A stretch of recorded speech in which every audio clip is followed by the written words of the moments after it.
항상 다른 분들의 사연을 재미있게 잘 듣고 있습니다. 제가 올해로 나이가 61인데 남편은 작년에 암으로 먼저 세상을 떠나고 그 뒤로 혼자 속 편하게 지낼 생각이었습니다. 자식들도 일찌감치 시집장가 보내고 저만 잘 먹고 잘 살면 그만이었어요. 남편이 죽고 나서 이쁜 구석이라고는 없는 시댁 식구들과는 인연 끊고 안 보고 살까 하다가 그래도 그놈의 예정이 있어서 명절에나 한 번씩 얼굴이나 보자 싶었습니다. 하지만 그때 인연 끊고 사람 취급 안 했어야 하는데 좋은 게 좋은 거라는 물러터진 제 생각 때문에 저 혼자 독박 쓰고 남은 인생 망할 뻔했네요. 제 나이가 40이 넘은 지 얼마 안 된 것 같은데 정신 차려보니 60이 넘었더라고요.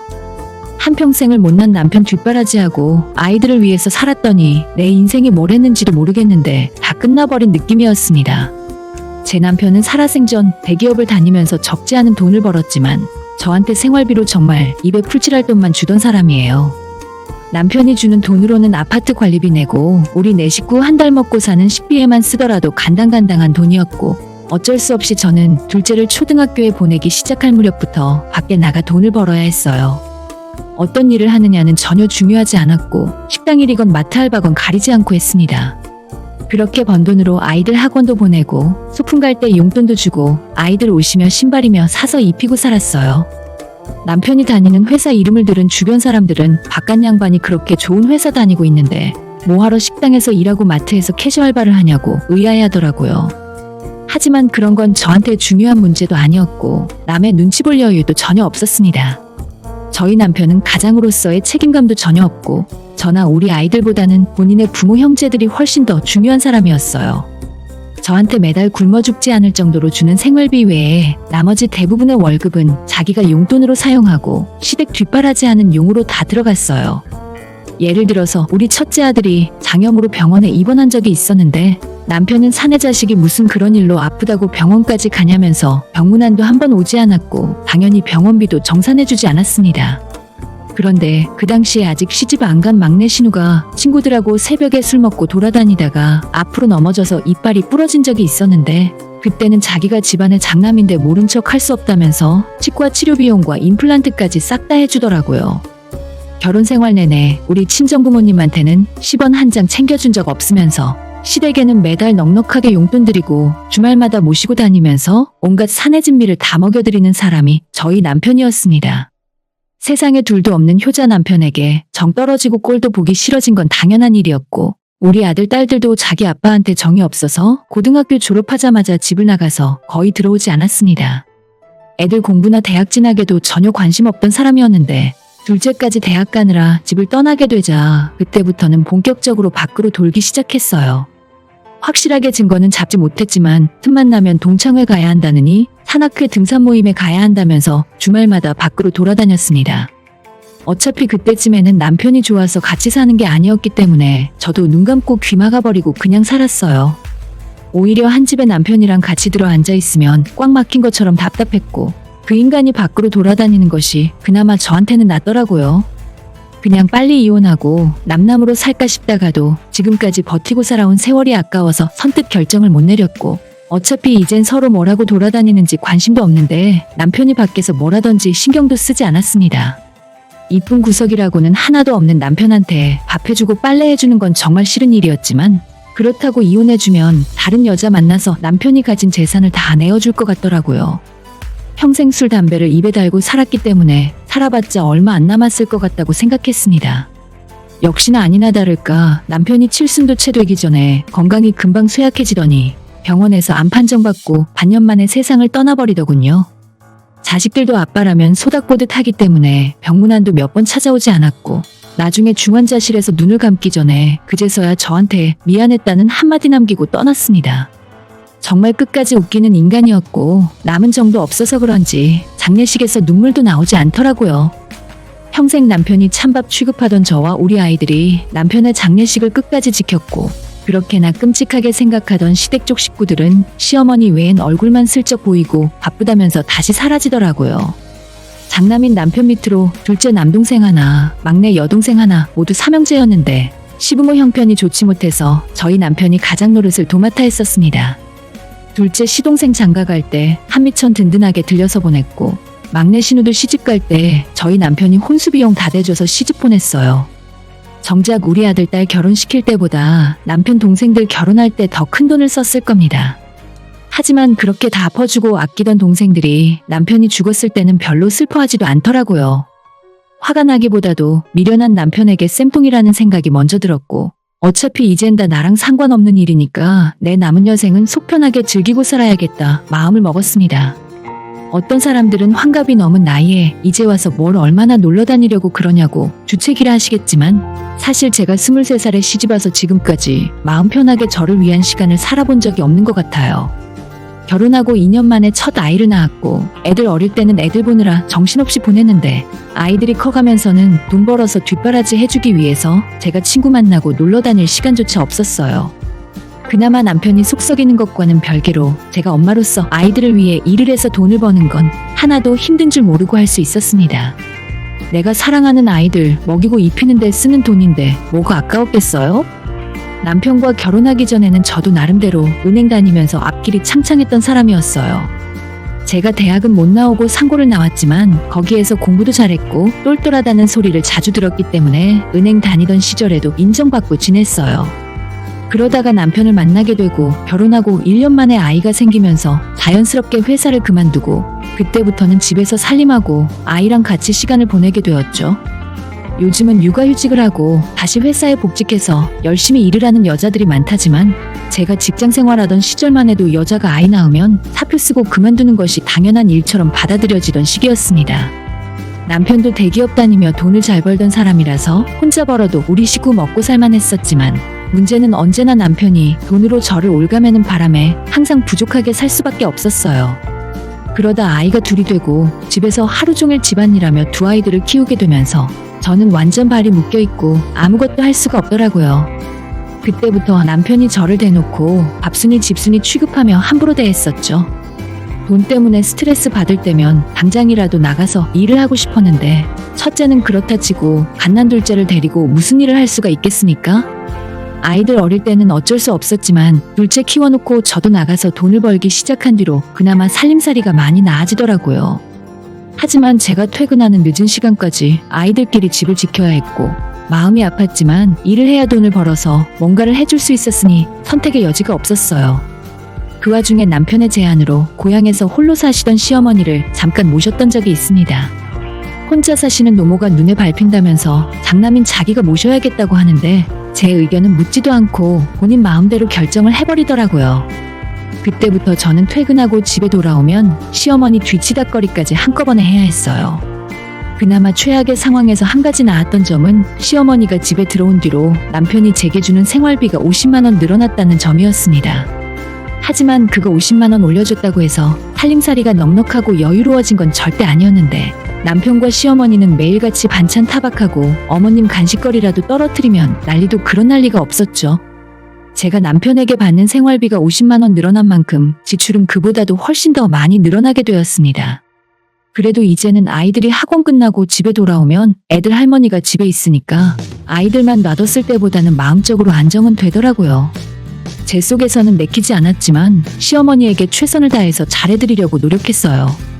제가 월급 받는 날에는 남편과는 별도로 따로 용돈도 챙겨드렸고, 어머님 좋아하시는 반찬 만들고 간식거리도 항상 찬장 가득 채워두었죠. 하지만 시어머니는 제가 잘하는 부분에 대해서는 전혀 이런 방구도 없고, 평소에 서운했던 것만 기억하셨다가 자기 아들한테 다 일러 바치셨어요. 그럴 때마다 남편은 다시 저한테 며느리 도리를 똑바로 못한다며 화를 내더라고요. 내가 너 우리 엄마한테 제대로 하라고 생활비도 그렇게 많이 주는데 돈만 받아가고 집에서 하는 게 뭐야? 며느리 노릇 똑바로 안 할 거면 나한테 지금까지 받은 돈 도로 토해놔. 매달 저한테 주면 얼마나 준다고 그걸 도로 내놓으란 소리를 할 수 있습니까? 하지만 그 말보다 더 듣기 싫은 건 며느리 노릇 못한다는 소리였어요. 그놈의 며느리 도리. 결혼하고 지금까지 남편과 시모에게 수도 없이 반복해서 들었지만 아직까지도 며느리의 도리가 뭔지 저는 전혀 모르겠습니다.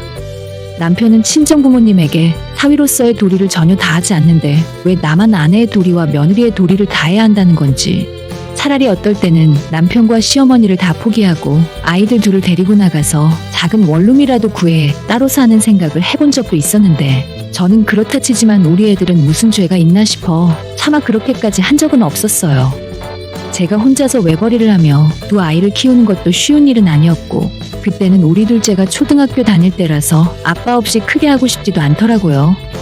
이악 물고 참고 2년 정도 살았는데 저보다도 남편이랑 시모가 사이가 안 좋아지면서 어머님께서 다시 고향으로 내려가 살겠다고 하셨어요. 그렇게 어머님을 보내고 나니 얼마나 속이 뻥 뚫리고 시원하던지 그때부터는 남편은 이제 신경도 안 쓰게 되었고 아이들 둘만 바라보며 살았습니다. 아침 9시에 출근해서 잔업까지 하고 나면 보통 8시가 넘어서야 집에 들어왔고 그 시간에 쌓여있는 식구들 설거지도 하고 청소 빨래하며 제대로 쉴 시간도 없었지만 어머님 모시고 살 때에 비해서는 천국이나 다름없었습니다. 남편이 밖에서 뭐라고 돌아다니던지 정말 하나도 신경 쓰이지 않았고 남편의 역할은 그저 생활비 가져다 주는 걸로 만족하며 더 이상 바라는 게 없었어요. 우리 두 사람의 부부관계는 진작 파탄나다시피 했지만 어차피 그 나이에 이혼해봤자 서로에게 좋을 것도 없었고 각자 딴 생각하면서 아이들 키우며 그냥 살았습니다. 특히 대학 입시 준비하는 아이들에게 상처를 주고 싶지 않아서 이혼을 할 때는 하더라도 애들 대학까지 다 보내놓고 나중에 해야겠다는 마음이었어요. 사실 그때는 지금보다도 이혼한 여자에 대해 인식이 별로 좋지 않았고 애들도 있는데 자기 혼자 살겠다고 가정을 버린 여자라고 손가락질 받을까봐 겁이 나기도 했었습니다. 그렇게 몇 년 더 그냥 살다 보니 아이들 대학 다 보내놓고 남편과 단둘이 집에 남겨져서 서로 병풍 보듯 하며 살았어요. 아이들까지 대학 보내고 집에서 독립시키고 나니 이제라도 이혼을 할까 말까 고민도 했었지만 서로 다 늙은 처지에 이제 와서 이혼하면 뭐 하겠나 싶더라고요. 집안에 돈이 많은 건 아니지만 재산 분할하는 것도 싫었고 아이들 시집장가 보낼 때도 멀쩡한 가정의 모습을 지키고 싶었습니다.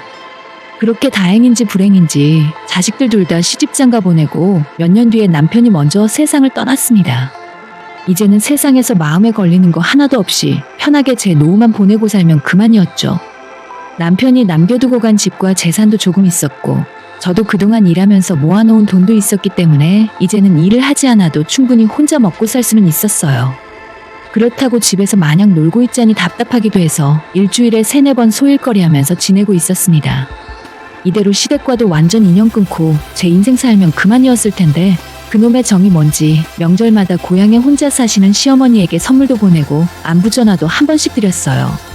저와 사이가 그리 좋지는 않았지만 벌써 연세가 90이 가까운 데다 건강도 좋지 않아서 측은한 마음이 들었던 게 화근이었죠.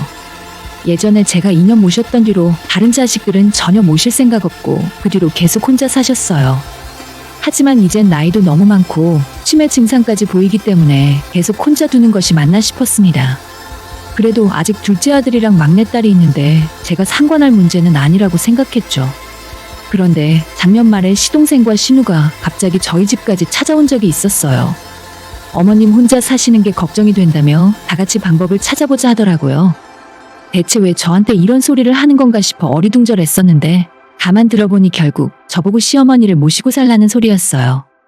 시동생이나 신우나 자기들은 집에 배우자도 있고 아직 출가 안 한 자식들이 있어서 어머님 모시기 불편한데 저는 넓은 집에 혼자 살고 있으니 모시고 살아도 문제 없지 않겠네 하더라고요. 언니가 혼자 사니까 모시고 살면 딱이겠네. 어차피 이 집도 우리 오빠가 두고 간 거잖아. 저는 세상에 이런 철면피들이 또 있을까 싶었습니다. 멀쩡한 자식들이 둘이나 있는데 왜 피 한 방울 안 섞인 제가 시모를 모시고 살아야 하나요? 우리 친정엄마랑 같이 사는 것도 불편해서 따로 살고 있는 상황인데 시동생들은 만약 제가 시어머니를 모시고 살면 각자 50만 원씩 매달 100만 원을 저한테 보내주겠다 하더라고요. 그 소리를 듣고 그냥 그 돈으로 시설 좋은 요양병원에 보내라고 했더니 시어머니를 어떻게 그런 곳에 모실 수 있냐며 방방 뛰었습니다. 우리 엄마가 얼마나 형수를 좋아했는데 그렇게 내다버리라는 듯이 말을 할 수가 있어요? 아무리 손바닥으로 세상을 가리려고 해도 그런 말을 듣고 참기가 힘들더라고요. 다시는 나한테 와서 당신네 엄마에 대한 이야기 하지도 말라고 너희 형제들끼리 알아서 하라 했더니 저보고 너무 뻔뻔하다고 소리를 지르는 겁니다. 언니 진짜 너무한다.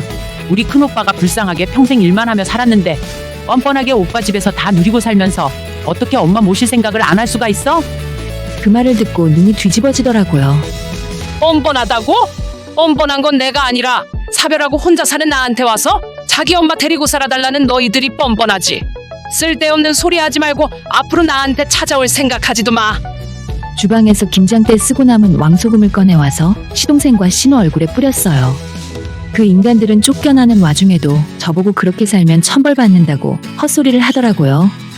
천벌은 무슨, 사별하고 혼자 사는 저한테 와서 치매 걸린 시어머니 모시고 살아달라는 그 인간들이 천벌을 받아야죠. 얼굴에 소금까지 맞고 쫓겨났지만 며칠 뒤에 또다시 전화를 하더니 한 달에 100만 원이 돈이 적어서 그러냐면서 자기들이 75만 원씩 한 달에 150만 원을 보내줄 테니까 어머님 돌아가실 때까지만 모시고 살아달랍니다. 아가씨 그렇게 돈 많아요? 전 그렇게 저보고 모시라고 할 거면 어머님 앞으로 되어 있는 시골선산이랑 어머님 사시는 집까지 전부 제 앞으로 명의 돌려주세요. 그러면 한번 생각해 볼 수도 있겠네요. 그랬더니 저보고 돈에 미치고 환장했다면서 쌍욕을 하고 전화를 끊었습니다. 당연한 소리지만 그 인간들은 어머님 돌아가시면 저한테 한 푼도 나눠줄 생각이 없을 거예요. 앞으로 몇 년을 더 사실지 모르니 저한테 푼돈이나 던져주고 전부 뒤치다꺼리 시킨 다음에 재산은 자기들끼리 갈라먹을 생각이었겠죠. 저도 남편 죽고 나서는 남은 시댁 재산에 전혀 욕심 없이 살았는데 어머님 모시고 살아달라고 하니 이 정도 욕심은 부려도 되는 거 아니겠어요? 사실 어머님 재산을 저한테 다 준다고 해도 단 하루도 같이 살고 싶지 않습니다. 제가 이 나이에 무슨 돈 욕심이 더 있어서 치매 걸린 시어머니 수발들며 살겠어요? 하지만 효과는 정말 좋았는지 제 입에서 재산 이야기가 나오자마자 바로 연락 끊더니 앞으로 저한테는 시댁 집안일 신경 쓰지도 말랍니다. 애초에 내 몫의 유산을 떼어달라고 할 생각도 없었지만 진저리가 나더라고요. 저한테 모셔달라고 부탁한 뒤로 결국 누가 모실지 궁금해서 지켜보고 있었는데 정말 웃기게도 요양병원 시설에 넣어버렸어요. 제 앞에서는 자기 엄마를 어떻게 그런 시설에 넣을 수 있냐고 방방 뛰었으면서 정작 자식들이 모시고 싶진 않았나 봅니다. 그런 걸 보면 시어머니도 정말 불쌍한 인간이다 싶더라고요. 가진 재산에는 욕심나지만 나서서 모시겠다는 자식 하나도 없으니까요. 저는 나중에 어머님 돌아가셨다고 해도 유산에 욕심 전혀 없었는데 이제는 조금 생각이 달라졌습니다. 신우랑 시동생 말하는 싸가지가 너무 없어서 혹시 제가 받을 수 있는 부분이 있는지 변호사를 찾아가서라도 알아봐야겠어요. 따지고 보면 제 아들이 이 집안의 장손인데 저희가 어머님 유산을 못 물려받을 이유는 하나도 없다고 생각하거든요. 저를 그냥 자극하지 않고 조용히 살게 놔뒀다면 이런 일이 없었을 텐데 그 인간들이 사람 잘못 건드린 겁니다. 끝까지 싸워서 우리 아이들 몫을 뺏어와야겠어요. 오늘의 사연은 여기까지입니다. 구독과 좋아요, 알림 설정 부탁드려요. 다들 행복하시고 좋은 하루 되세요.